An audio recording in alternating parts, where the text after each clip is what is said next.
Dixon technology पे क्या view है आपका? आज 4.5% के आसपास की तेजी देखने को मिल रही है। ज़बरदस्त मोमेंटम यहाँ पर आता हुआ दिखाई दे रहा है।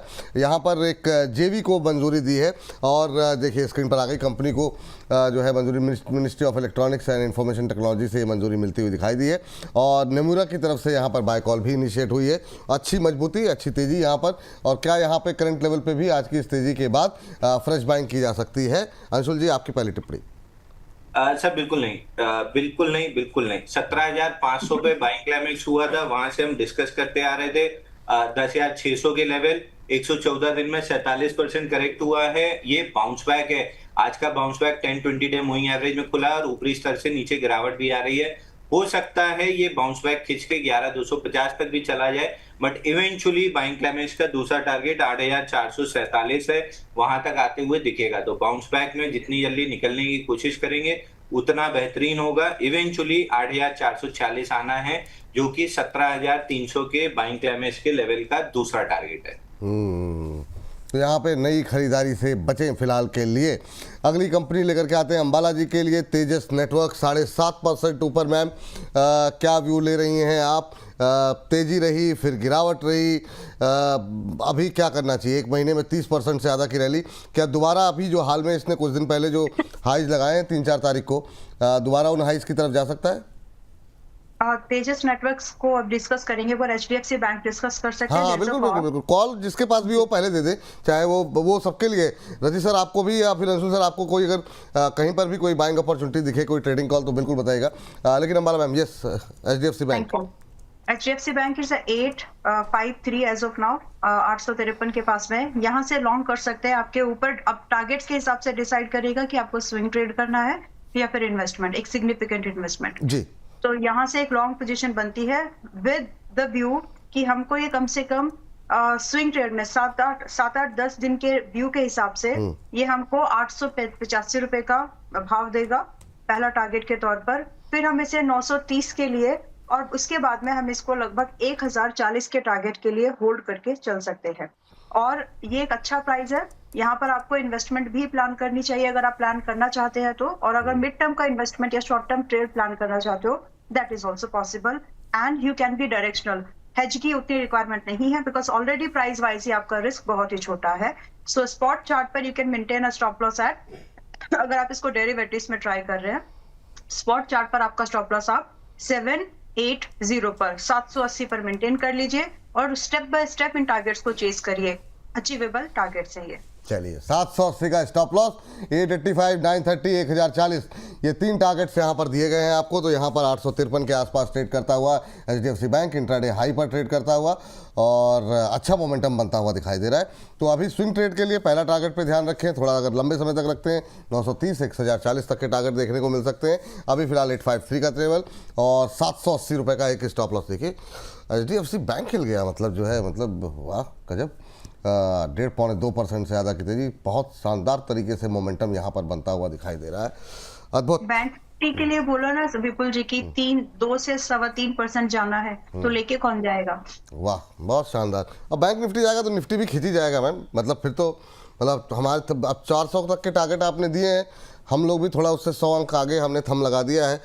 देखते हैं कहाँ तक पहुँचता है शाम तक निफ्टी, क्लोजिंग कहाँ आती है। चलिए, तो फिलहाल के लिए मजबूती बनी हुई, इस पर रखेंगे नजर। मैम, आपके लिए सवाल जो था, तेजस नेटवर्क आपने पूछा था जी। तो तेजस नेटवर्क आज मत खरीदिए, इम्पल्सिव बाय करने से बचो। ये आपको मिलेगा 370, 380 के पास में भी 450 है। थोड़ा सा अगर आपने पेशेंस रख लिया तो ये आपको उस रेंज में मिल जाएगा। Then you can maintain a stop loss at just 320, जिसमें कि आपको पॉसिबल टारगेट जो है वापस से 450, 510, 550, फिर मतलब इन्वेस्टमेंट के टारगेट्स है फिर वो। लेकिन ये आपको थोड़े दिन और होल्ड कर लेना चाहिए एंट्री करने से पहले। प्राइस अलर्ट लगा के रखो, 380, 370 के आसपास मिले खरीद सकते हैं। अभी नहीं, अभी महंगा है, ये फिजल आउट हो जाएगी ये वाली मूवमेंट, ये ट्रेल करने लायक नहीं है। ठीक।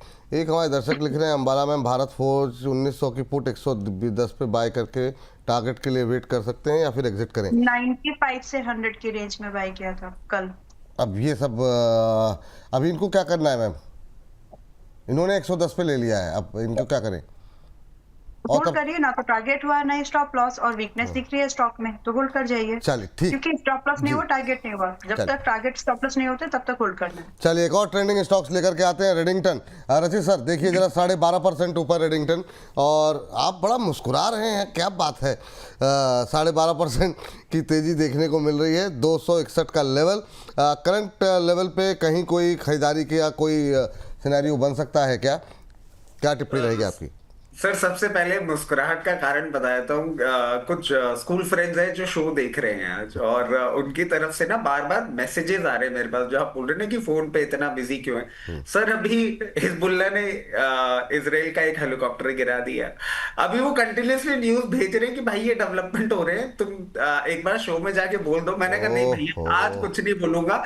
आज मैम ने लॉन्ग कॉल दे दी है, अंशुल भाई भी लॉन्ग बैठे हुए हैं। अभी पता लगा फिर कोई सीएनबीसी जी बिजनेस जैसे चैनल ने कोई फेक न्यूज चला दी, फिर लेवल्स हिट हो जाएंगे। तो मैं तो मैं चुपचाप मतलब आपसे हाथ जोड़ के निवेदन है, नाम किसी भी मंच का मत लीजिए, तो वो थोड़ा सा ठीक नहीं मतलब लगता। वो सर कुछ भी ऐसा न्यूज आ गई कहीं हाँ, से भी, किसी भी जी। चीज से, तो वो एक प्रॉब्लम एरिया बन सकता है। तो सर फिर मैं क्या है कि चुपचाप हो गए, कोने होके बैठा हुआ।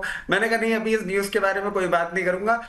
हो सकता है आज एक्सपायरी है, कुछ भी हो जाए, बट कल फिर दिन हमारा होगा, कल सारी न्यूज डिप्लॉय कर देंगे। बहुत तो वो शानदार। चल रहा है सर कि ये तेजी में बैठे हैं, इनको न्यूज तो शेयर कर दो, वो चल रहा था। चलिए अब सर अगला, रेडिंगटन की बात हाँ कर लेते रेडिंगटन हैं। जी। रेडिंगटन में सर एक क्लियर केस सिचुएशन देखने को मिल रही है। ये रीसेलर है सर आईफोन के, और इनके सर्विस सेंटर भी जी, हैं। अब रीसेल कैसे होगा जब आपके चिपसेट ऑलरेडी एआई के कारण महंगे होने वाले हैं और उनकी शॉर्टेज सप्लाई होने वाली है। तो क्या यहाँ ट्रेंड चेंज हो गया? नहीं। ये जो आपको एक अप ट्रेंड मिला है, क्या इसको एग्जिट अपॉर्चुनिटी यूज करनी चाहिए? हाँ, कहीं भी आपको 268 272 के लेवल्स देखने को मिले, एग्जिट अपॉर्चुनिटी यूज करिए, और लोअर लेवल पे आप देख लीजिए जिस तरीके से सिचुएशन बनती हुई दिखे। और सर एक चीज और मैं क्लैरिफाई करना चाहूंगा, मतलब उस दिन जो एक्सपायरी वाला सीन हुआ था ना, ये न्यूज किस तरीके से मैनिपुलेट की गई थी, आई थिंक एशिया या कोई एक न्यूज चैनल था यूएस का, जहां से न्यूज आई थी, और बाद में ईरान ने क्लैरिफाई किया था कि पुरानी न्यूज इन लोगों ने चला दी है। तो ऐसे जब मार्केट में मोमेंटम होते हैं ना, back by any channel, back by any old news which is getting triggered, लोगों का बहुत नुकसान हो जाता है। तो उस चीज से बस थोड़ा सा एक डर लगता है और बुरा लगता जी। है। बट हो सकता है आज भी कुछ वैसा हो जाए जो आप लोग को लेवल्स दिख रहे हैं, मैं देख नहीं पा रहा हूँ। चलो ठीक है। इस बीच लॉयल ह्यूमन बीइंग जी लिख रहे हैं, रचित सर पे बड़े कमेंट आ रहे हैं। रचित सर इतने डरते क्यों हैं कॉल देने में? टेक्निकल वीक है तो हम लोगों को रुलाते क्यों हैं? अच्छा तो वो पता नहीं क्या कहना चाह रहे हैं। तो वो अभी आपने बोला ना टेक्निकल मेरा वो है, तो उसको लेकर के कुछ कहना चाह रहे हैं, मैं समझ नहीं पा रहा हूँ।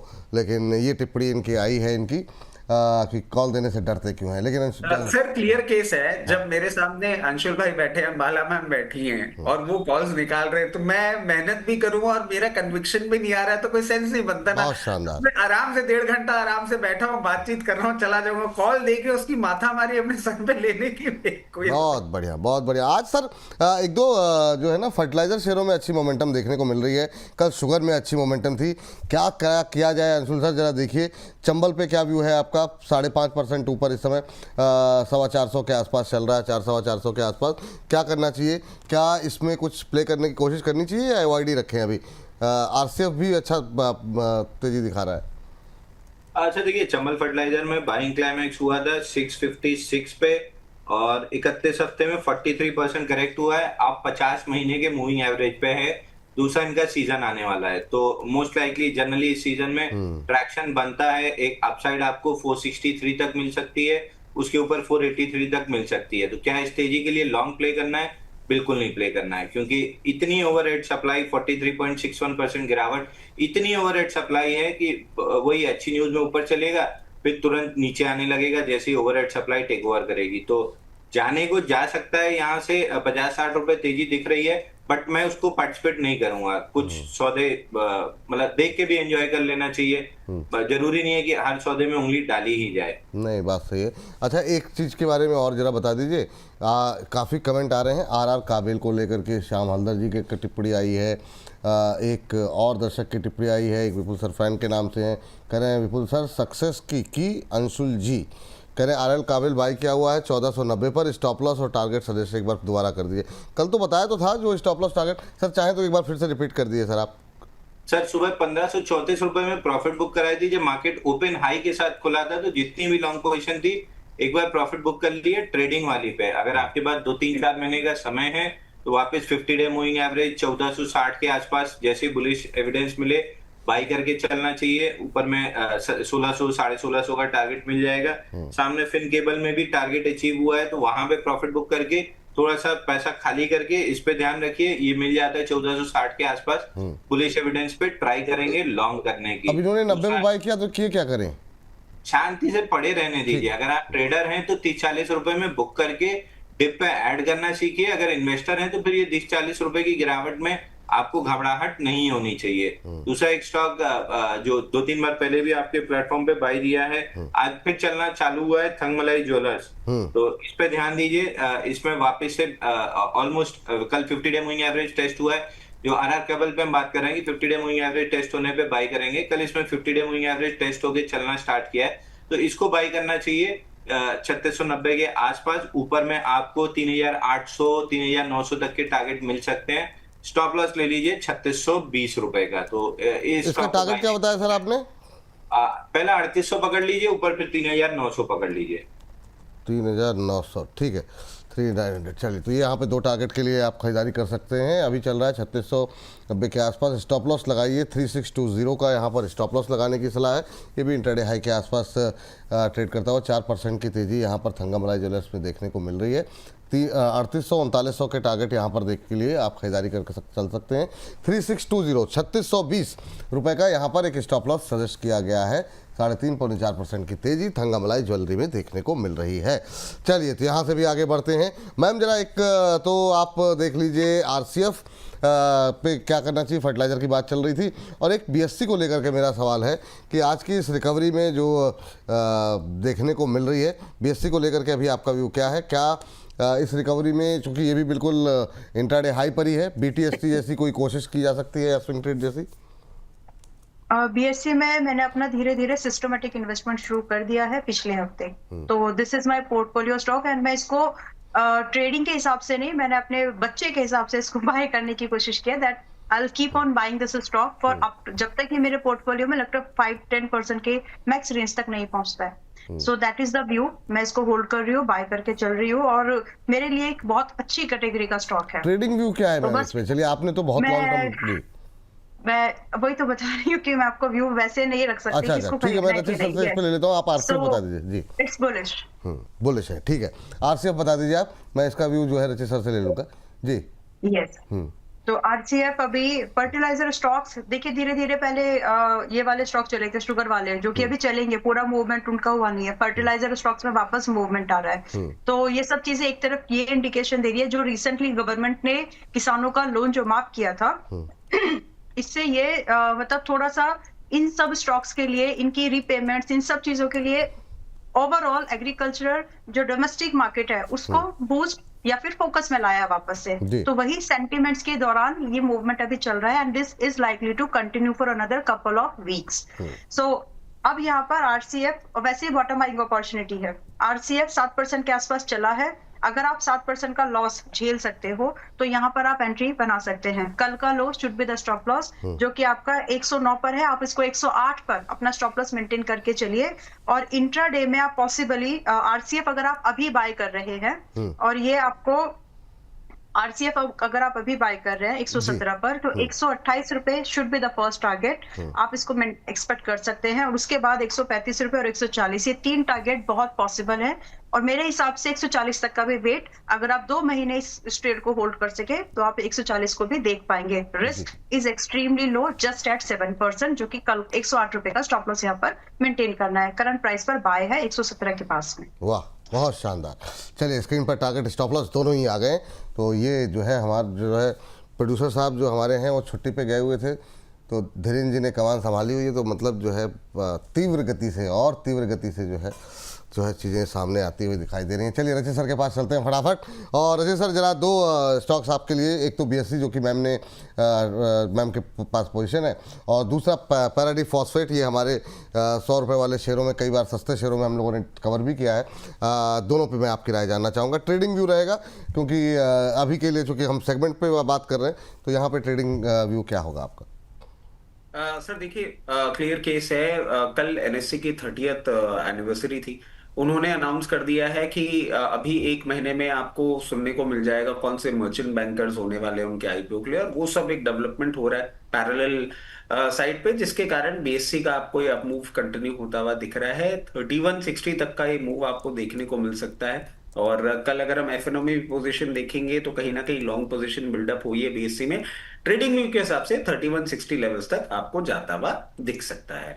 पारादीप फॉस्फेट की बात कर लेते हैं। ये एक जो बाउंस दिखा रहा है मुझे नहीं लगता सस्टेनेबल है, और जिनके पास पोजीशन नहीं है वो तो बिल्कुल दूर रहेंगे पूरे फर्टिलाइजर स्पेस से, क्योंकि जो मैंने आपको बात बताई है कि शॉर्ट सप्लाई आने वाली है बहुत बड़ी, और वो हिट होगी तो उससे प्रॉब्लम आएगी ही आएगी।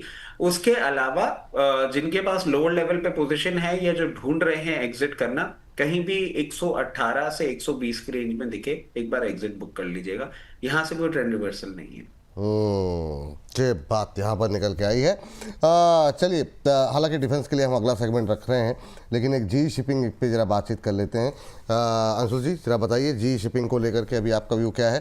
करंट लेवल पे 3-3.25% ऊपर, करीब 1383 के आसपास ट्रेड करता हुआ, अभी क्या करना चाहिए सर? सर जी शिपिंग में देखिए 72 हफ्ते का कपनानी पैटर्न ब्रेकआउट आया है, जिसका टारगेट ऑल टाइम हाई आता है 1470 रुपए।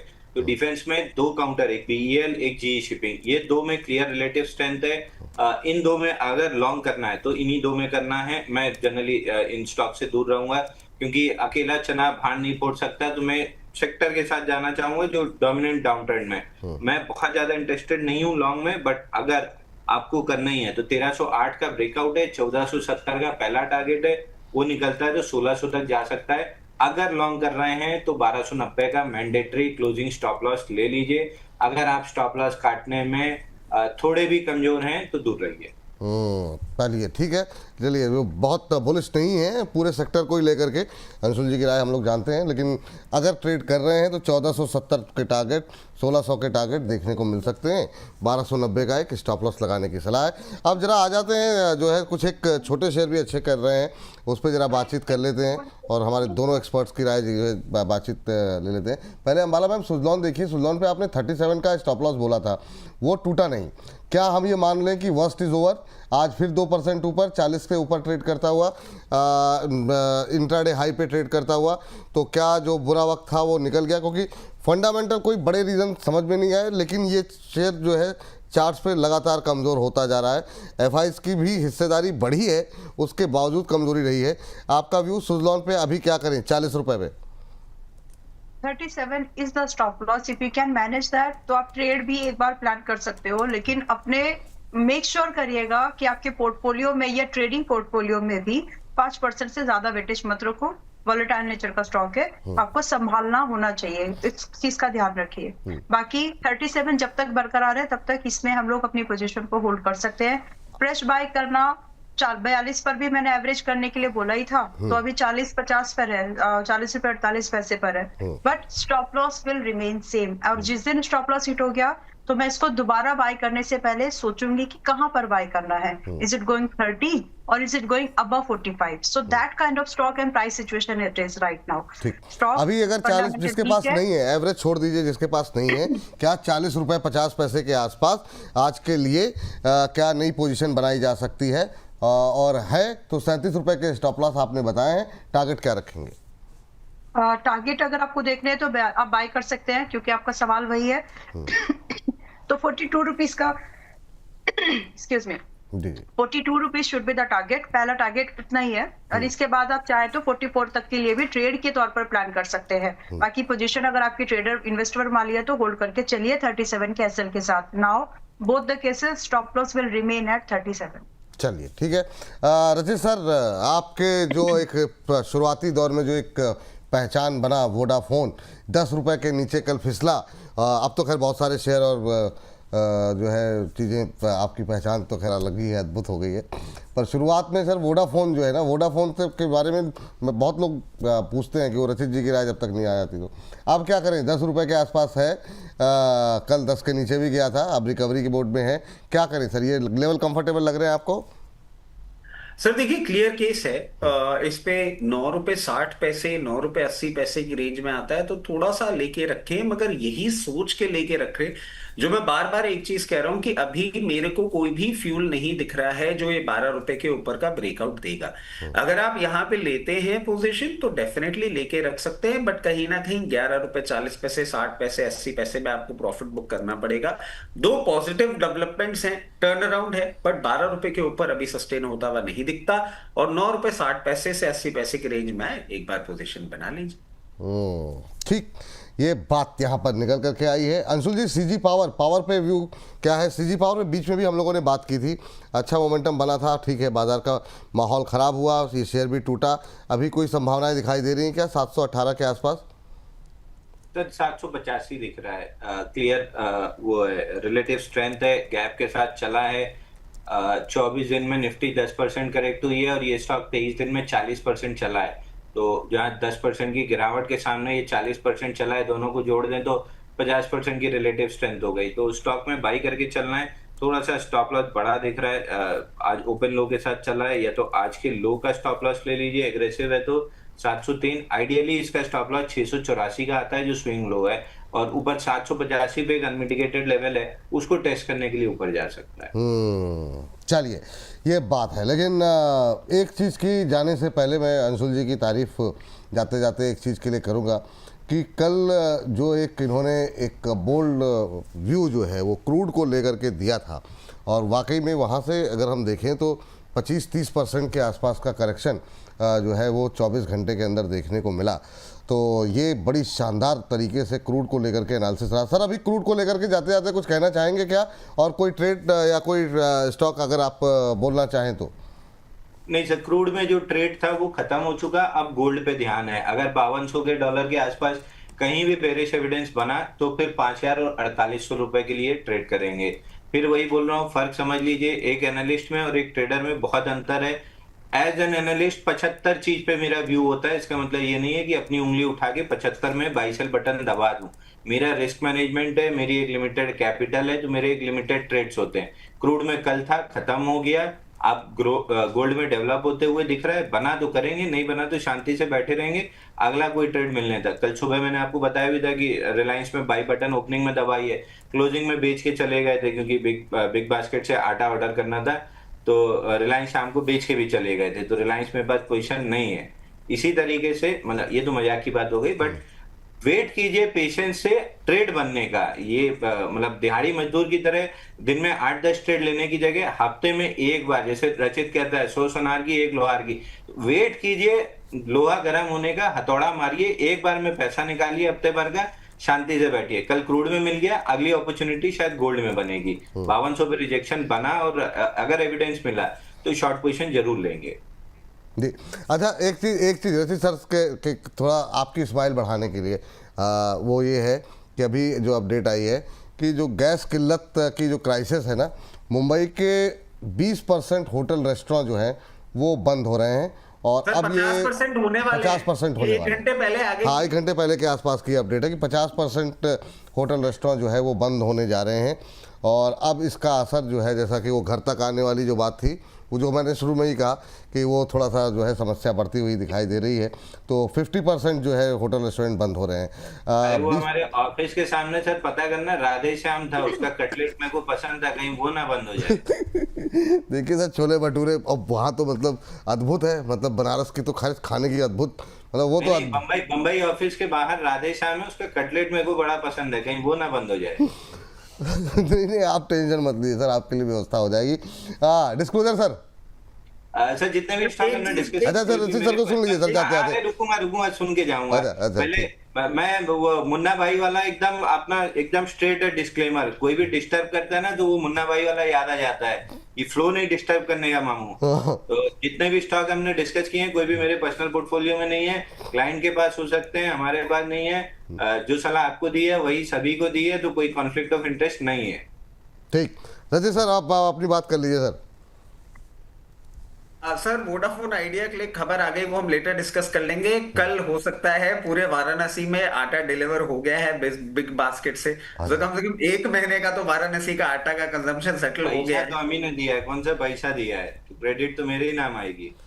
वाह, पैसा दो। बहुत शानदार, बहुत शानदार। लेकिन एक अरे भाई साहब, आपने जो रिलायंस बेचा है, बिग बास्केट किया है, इतना तो कमाया होगा कि वाराणसी में डिलीवर कर दिया अच्छा होगा। अच्छा, अगले अगले स्टॉक्स पे आए। सेगमेंट को समाप्त करने से पहले एक टिप्पणी और ले ले संजय कुमार धीर जी की। कह रहे हैं विपुल जी, अंशुल जी, रचित जी, अंबाला बहन को सुप्रभात। रचित जी ने बाल भी ऐसे कटवाए हैं कि जैसे कटिंग ना लग करके लग रही है कि रमजान के महीने में ईद की टोपी लगा करके घूम रहे हैं। तो ये अद्भुत जो है एक टिप्पणी आई, मैंने कहा इसको जो आप है। देखिए, बाल पे आ गई ये बात, तो आखिरी बात बोल के बस एग्जिट करूंगा। एक तो अभी संडे को बच्चों को वहां मॉल ले गया था, तो वहां पे अचानक से दिख गया कि तेरे नाम री रिलीज हो रही है, तो वहां से हेयर स्टाइल वो कनेक्ट कर गए। दूसरी चीज मेरे को ये पूछना है कि नाई ने कैंची से बाल काटे हैं, ट्रिमर से बाल काटे हैं, कि रेंदा ही फेर दिया है?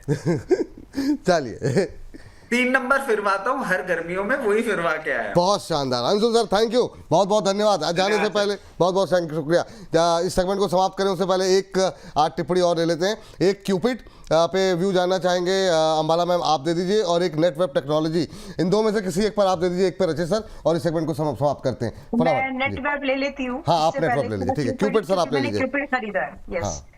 क्यूपिड आपने कल खरीदा है? ये जितने अच्छे अच्छे शेयर ढूंढ करके इतनी मेहनत से हम लोग निकालते हैं, आप सब पहले ही खरीद लेती हैं। Yes ma'am. ऐसा नहीं है, ऐसा अरे नहीं कोई है। बात नहीं, कभी कोई कभी कुछ जी मतलब चलिए ठीक जी। है।